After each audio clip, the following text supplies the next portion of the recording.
ನೋಡಿ ಎಷ್ಟು ಕಲರ್ಫುಲ್ಲಾಗಿ ಚೆನ್ನಾಗಿ ಬಂದಿದೆ.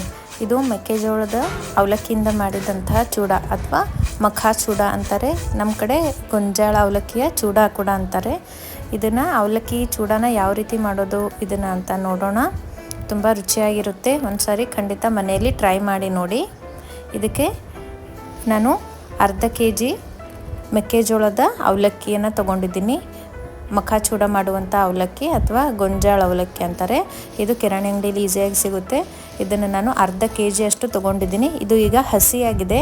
ಇದನ್ನು ನಾವು ಕರ್ಕೊಳ್ಬೇಕು. ಎಣ್ಣೆ ಬಿಸಿ ಇಟ್ಟು ಈ ರೀತಿ ಒಂದು ಜಾಳಿ ಇರುವಂತಹ ಸಾಣಿಗೆಯಲ್ಲಿ ಕರ್ಕೋಬೇಕು. ಅಂದರೆ ಈಸಿಯಾಗಿ ನಾವು ತಕ್ಕೋಬಹುದು. ಈಗ ನೋಡಿ ಸ್ವಲ್ಪನೇ ಹಾಕಿ ಪೂರ್ತಿಯಾಗಿ ಚೆನ್ನಾಗಿ ಕರ್ಕೊಳ್ಳಿ. ಈ ರೀತಿ ಅಷ್ಟು ಅರ್ಧ kg ಅವಲಕ್ಕಿನ ನಾನು ಕರೆದು ರೆಡಿ ಮಾಡಿ ಇಟ್ಕೊಂಡಿದ್ದೀನಿ. ಈಗ ನೋಡಿ ಅರ್ಧ kg ಅವಲಕ್ಕಿದು ನಂದು ಇಷ್ಟಾಗಿದೆ. ಒಂದು ದೊಡ್ಡ ಪುಟ್ಟಿನಲ್ಲೇ ಹಾಕ್ಕೊಂಡಿದ್ದೀನಿ. ಅಂದರೆ ಈಸಿಯಾಗಿ ನಾವು ಕಲಿಸ್ಕೊಳ್ಳಿಕ್ಕೆ ಒಗ್ಗರಣೆ ಹಾಕಲಿಕ್ಕೆ ಈಸಿ ಆಗುತ್ತೆ. ಇದಕ್ಕೆ ರುಚಿಗೆ ತಕ್ಕಷ್ಟು ಖಾರನ ಹಾಕ್ತಾಯಿದ್ದೀನಿ. ಕೆಂಪು ಖಾರ. ಈಗ ಸ್ವಲ್ಪ ರುಚಿಗೆ ತಕ್ಕಷ್ಟು ಉಪ್ಪು ಮತ್ತು ಖಾರನ ಹಾಕಿ ಚೆನ್ನಾಗಿ ಮಿಕ್ಸ್ ಮಾಡಿ.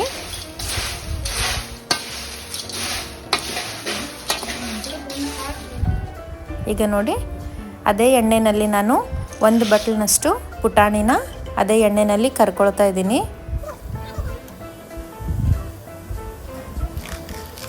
ಈಗ ಪುಟಾಣಿ ರೆಡಿ ಇದೆ.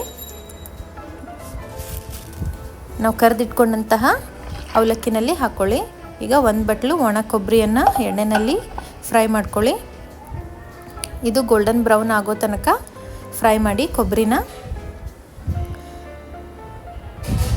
ಕೊಬ್ಬರಿ ಕ್ರಿಸ್ಪಿಯಾಗಿ ತುಂಬ ಚೆನ್ನಾಗಿ ಬರುತ್ತೆ. ಈಗ ನೋಡಿ ಗೋಲ್ಡನ್ ಬ್ರೌನ್ ಕಲರ್ ಆಗಿದೆ. ಇದನ್ನು ಕೂಡ ಅವಲಕ್ಕಿನಲ್ಲಿ ಹಾಕ್ಕೊಳ್ಳಿ. ಈಗ ನೆಕ್ಸ್ಟ್ ನೋಡಿ ಒಂದು ಬಟ್ಲಿನಷ್ಟು ಶೇಂಗಾನ ಹಾಕ್ತಾಯಿದ್ದೀನಿ. ಶೇಂಗಾನ ಕೂಡ ಕ್ರಿಸ್ಪಿ ಆಗೋ ತನಕ ಎಣ್ಣೆಯಲ್ಲಿ ಕರ್ಕೊಳ್ಳಿ.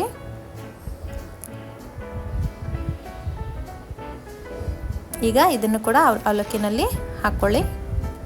ನೆಕ್ಸ್ಟು ಒಂದು ಬಟ್ಲಿನಷ್ಟು ಕರಿಬೇವನ್ನ ಜಲ್ದಿ ತೆಗಿಬೇಕು, ಇಲ್ಲಾಂದರೆ ಕಪ್ಪಗಾಗುತ್ತೆ. ಈಗ ನೋಡಿ ಇಷ್ಟಾದರೆ ಸಾಕು. ಇದು ಕ್ರಿಸ್ಪಿಯಾಗಿದೆ. ಈಗ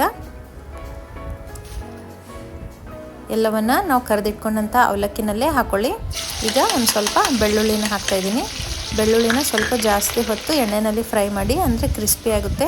ನೋಡಿ ಈಗ ಕಲರ್ ಕೂಡ ಚೇಂಜ್ ಆಗ್ತಾ ಇದೆ. ಈ ರೀತಿ ಗೋಲ್ಡನ್ ಬ್ರೌನ್ ಆದ ನಂತರ ಅದೇ ಅವಲಕ್ಕಿನಲ್ಲಿ ಎಲ್ಲವನ್ನು ಹಾಕ್ಕೊಳ್ಳಿ.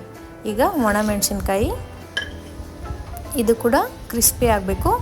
ಅಲ್ಲಿ ತನಕ ಎಣ್ಣೆಯಲ್ಲಿ ಕರ್ಕೊಳ್ಳಿ. ಈಗ ನೋಡಿ ಎಲ್ಲವನ್ನು ನಾವು ಕರೆದಿಟ್ಕೊಂಡಂತಹ ಅವಲಕ್ಕಿನಲ್ಲಿ ಹಾಕಿ ಇದಕ್ಕೆ ಮೇಲೆ ನಾವು ಎಕ್ಸ್ಟ್ರಾ ಎಣ್ಣೆ ಹಾಕೋದೇನೂ ನೆಸಸರಿ ಇಲ್ಲ. ಯಾಕಂದರೆ ಎಲ್ಲ ವಸ್ತುಗಳನ್ನು ನಾವಿಲ್ಲಿ ಎಣ್ಣೆಯಲ್ಲಿ ಕರ್ಕೊಂಡಿರೋದ್ರಿಂದ ಎಣ್ಣೆ ನಮ್ಗೆ ಎಷ್ಟು ಬೇಕೋ ಅಷ್ಟು ಈಗ ಚೂಡಾಗೆ ಆಲ್ರೆಡಿ ಇದೆ. ಹಾಗಾಗಿ ಬೇರೆ ಮೇಲೆ ಎಣ್ಣೆ ಹಾಕೋದೇನೂ ಅವಶ್ಯಕತೆಯೇ ಇಲ್ಲ.